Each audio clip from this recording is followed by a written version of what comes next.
Hello student, welcome to my channel. আজকের আমি primary এবং আপার প্রাইমারি টেটের যে ক্লাস শুরু করেছিলাম, আজ তার পরবর্তী ক্লাসে আলোচনা করব শিখন ও পরিণমনের পার্থক্য সম্পর্কে। এর আগে আমরা শিখন এবং পরিণমন সম্পর্কে জেনেছি। শিখনের সংজ্ঞা কী, পরিণমনের সংজ্ঞা কী, বা শিখনের কী বৈশিষ্ট্য, পরিণমনের কী বৈশিষ্ট্য, সে সম্পর্কে আমরা জেনেছি। এই টপিকটা বৃদ্ধি এবং বিকাশের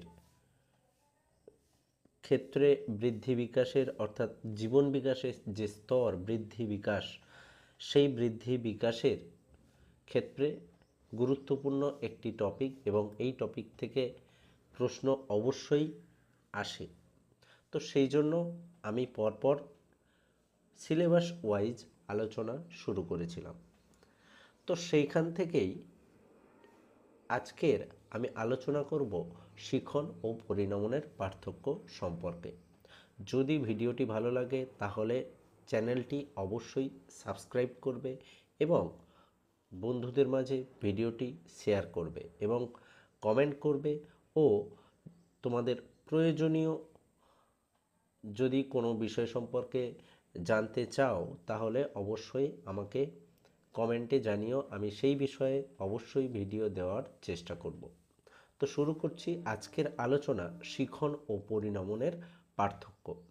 তো এখানে শিখনে বলছে শিখন একটি অনুশীলন নির্ভর প্রক্রিয়া।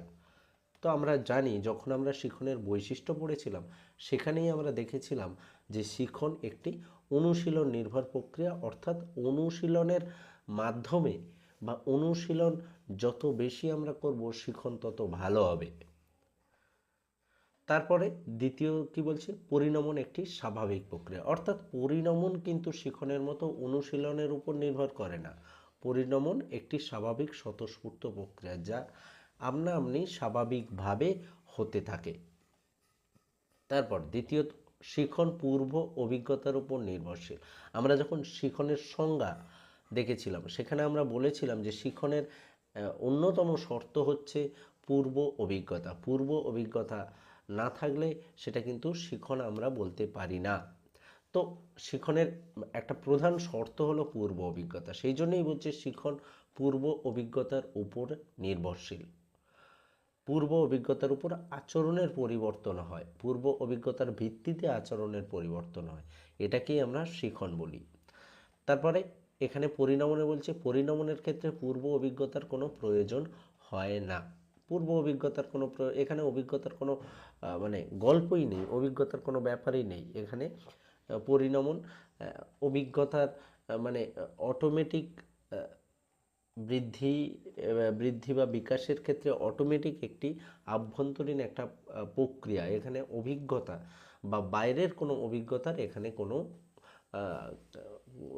কোনো মানে অভিজ্ঞতার সঙ্গে এটা কোনোভাবেই সম্পর্কিত নয়। তারপরে শিখনে বলছে শিখন একটি সচেতন প্রক্রিয়া। যেহেতু পূর্ব অভিজ্ঞতা প্রয়োজন এবং শিখন চাহিদার উপর নির্ভরশীল, আমরা চাইলে তারপর কোনো জিনিস শিখতে পারি। অর্থাৎ যদি আমরা না চাই, যদি আমরা বসে থাকি, তাহলে কি কোনো জিনিস আমরা শিখব? ঘরে বসে আছি, তাহলে কোনো জিনিস আমরা শিখব না। সেই জন্য আমাদের চাহিদা থাকতে হবে, আর চাহিদা থাকলে আমরা সচেতন হব। সচেতন, সেই জন্য এটাকে বলছে এটি একটি সচেতন প্রক্রিয়া। অপরদিকে পরিণমন একটি স্বতঃস্ফূর্ত প্রক্রিয়া, অর্থাৎ এটি সচেতন অচেতন যে কোনোভাবেই হতে পারে। এটা অটোমেটিক প্রসেস, এটা তুমি চাইলেও হবে, না চাইলেও হবে। সেই জন্য বলছে এটি একটি স্বতঃস্ফূর্ত প্রক্রিয়া। তারপর 4 নম্বরে বলছে শিখনের জন্য প্রয়োজন আন্তরিক তাগিদ ও প্রেরণা। একটু আগেই বললাম যে চাহিদার প্রয়োজন, সেটা কি আন্তরিক তাগিদ, মানে তোমার আন্তরিক তাগিদ বা চাহিদা থাকতে হবে, মোটিভেশন থাকতে হবে, তারপর শিখন হবে। কিন্তু পরিণমন চাহিদা বা প্রেরণার উপর নির্ভরশীল নয়। তারপর বলছে শিখনের ফলে মানসিক পরিবর্তন সাধিত হয়। অর্থাৎ আমরা জানি শিখনের জন্য পূর্ব অভিজ্ঞতা বা আমরা যত বেশি পরিবেশের সঙ্গে ইন্টারাকশন করব তত বেশি শিখন সম্পাদিত হবে। তো সেজন্য এবং এর ফলে কি হবে না, আমাদের যে মানসিক পরিবর্তন, আমরা আমাদের চিন্তা ভাবনা, আমাদের ধ্যান ধারণা, আমাদের মানে কল্পনা, আমাদের অভিজ্ঞতা যত বাড়বে তত আমাদের এই জিনিসগুলো আমাদের পরিবর্তন হবে, আমাদের চিন্তা ভাবনা থেকে শুরু করে আমাদের বোধ বুদ্ধি এই জিনিসগুলো তত আমাদের পরিবর্তন হবে, ফলে মানসিক একটা পরিবর্তন লক্ষ্য করা যাবে শিখনের ফলে। কিন্তু বলছে পরিণমনের ফলে জৈবিক পরিবর্তন সাধিত হয়। কি বললাম? পরিণমন দেহের এক আভ্যন্তরীণ পরিবর্তন, উন্নতি সাধনের একটা প্রক্রিয়া বলা যেতে পারে পরিণমনকে। পরিণমন শরীরের আভ্যন্তরীণ একটা পরিবর্তন, যেটা অটোমেটিক্যালি হয়, যেটা জৈবিকভাবে পরিবর্তন সাধন হয়। তারপরে বলছে শিখনের জন্য আত্মসক্রিয়তার প্রয়োজন, কিন্তু পরিণমনের জন্য আত্মসক্রিয়তার কোনো প্রয়োজন হয় না। এই প্রক্রিয়াটি স্বতঃস্ফূর্তভাবে ব্যক্তির জীবনে সংগঠিত হয়ে থাকে।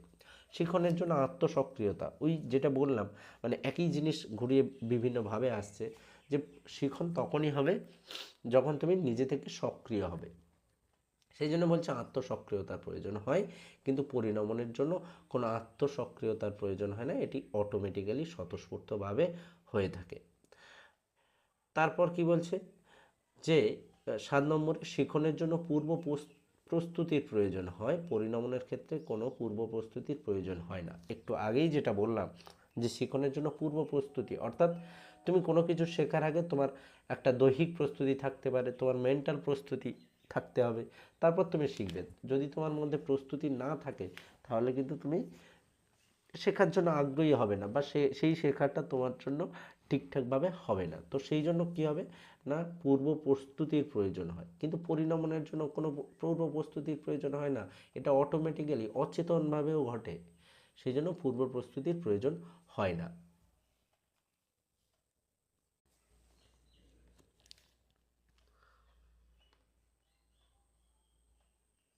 তারপর 8 নম্বরে বলছে শিখন প্রকৃতপক্ষে চাহিদা দ্বারা নিয়ন্ত্রিত, পরিণমন চাহিদার উপর নির্ভরশীল নয়।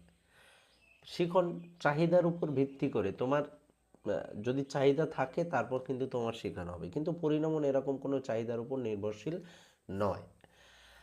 তারপর 10 নম্বরে বলছে যে শিখনের ফলে ব্যক্তির মধ্যে যে পরিবর্তন আসে তা সবসময় চিরস্থায়ী হয় না। অর্থাৎ শিখনের ফলে ব্যক্তির মধ্যে আমরা জানি আচরণের পরিবর্তন আসে, কিন্তু এই পরিবর্তন সবসময় কিন্তু স্থায়ী হয় না। আমরা অনেক সময় অনেক বইতেই আমরা পাবো যে স্থায়ী পরিবর্তন, অনেক বইতে পাবো যে আচরণের পরিবর্তন।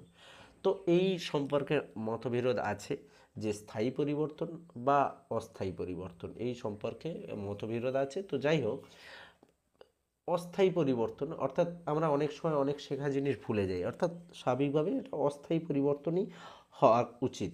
তো যাই হোক, এখানে বলছি যে শিখনের ফলে যে আচরণের যে পরিবর্তন আসে তা কিন্তু চিরস্থায়ী হয় না, কিন্তু পরিণমনের মধ্যে ব্যক্তির যে পরিবর্তন আসে তা কিন্তু স্থায়ী হয়। অর্থাৎ পরিণমনের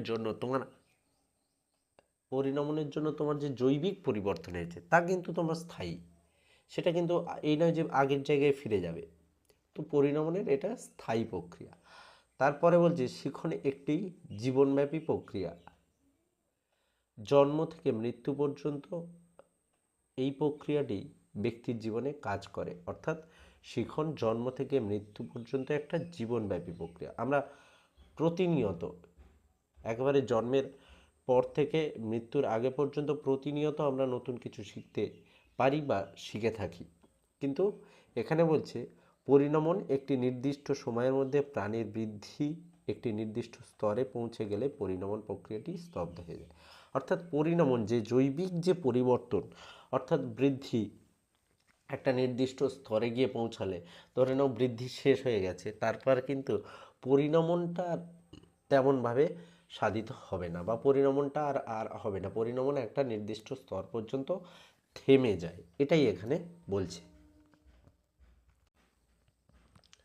তারপরে বলছে শিখন কোনো নির্দিষ্ট ধারা মেনে চলে না, পরিণমন একটি সুনির্দিষ্ট ধারা অনুসরণ করে চলে। অর্থাৎ শিখনের কোনো নিয়ম নেই, তুমি যে কোনো পরিবেশ পরিস্থিতিতে যে কোনোভাবে তুমি শিখতে পারো, এর কোনো নির্দিষ্ট সিস্টেম নেই যে এইভাবেই পরপর শিখন সম্পাদিত হবে। কিন্তু পরিণমন একটা নির্দিষ্ট ধারা, মানে পরপর পরিণমনের একটা ধারা আছে, যে পরপর বৃদ্ধি বা বিকাশের যেমন হচ্ছে একটা নির্দিষ্ট ধারা আছে যে এইভাবে বৃদ্ধি বা বিকাশ ঘটবে, ঠিক তেমনভাবে পরিণমনও একটা নির্দিষ্ট ধারা মেনে চলে। মানে এই নয় যে দেহের অঙ্গ প্রত্যঙ্গের পরিণতি বা আমাদের শরীরের যে অঙ্গ প্রত্যঙ্গের পরিণতি, এই নয় যে মানে একটা হাতের যদি বলা যায় যে একটা হাতের পরিণত হয়েছে, একটা হাত অপরিণত হয়ে গেছে, বা হঠাৎ করে পরিণমন হয়েছে, হঠাৎ করে থেমে গেছে, বা মানে কি বলা হচ্ছে যে এটা সবার ক্ষেত্রেই একটা নির্দিষ্ট নিয়ম মেনটেন করে পরিণমনটা হতে থাকে। সেটা ছেলেদের ক্ষেত্রে সমস্ত ছেলের ক্ষেত্রে একই, মেয়েদের ক্ষেত্রে সমস্ত মেয়েদের ক্ষেত্রে একই। একটা নির্দিষ্ট সিস্টেম মেনটেন করে কিন্তু পরিণমন ধীরে ধীরে হতে থাকে, তারপরে একটা বয়স বা একটা স্তর পর্যন্ত কি পরিণমন থেমে যায়। তারপরে বলছে শিখন হলো লক্ষ্যাভিমুখী এবং উদ্দেশ্যমূলক প্রক্রিয়া। আমরা জানি যে শিখন নির্দিষ্ট লক্ষ্য, অর্থাৎ আমরা কোনো কিছু লক্ষ্যকে সামনে রেখেই তারপর কিন্তু শিখি। লক্ষ্য বা উদ্দেশ্য ছাড়া আমরা সহজে কিন্তু কোনো কিছু শিখি না। তো সেই জন্য এটাকে বলছে একটা লক্ষ্যাভিমুখী উদ্দেশ্যমুখী প্রক্রিয়া। কিন্তু এখানে বলছে পরিণমন কোনো উদ্দেশ্যমূলক প্রক্রিয়া না, পরিণমন তো অচেতন, এটা অটোমেটিক্যালি হয়। তো সুতরাং এখানে উদ্দেশ্যের কোনো কিছুই এখানে প্রশ্নই আসে না, অর্থাৎ উদ্দেশ্য এখানে থাকে না। এখানে এটা অটোমেটিক একটা অচেতনভাবেও পরিণমন হয়ে থাকে। তো এই হলো শিখন এবং পরিণমনের পার্থক্য। তো এই শিখন এবং পরিণমন থেকে প্রায় সময় প্রশ্ন আসে।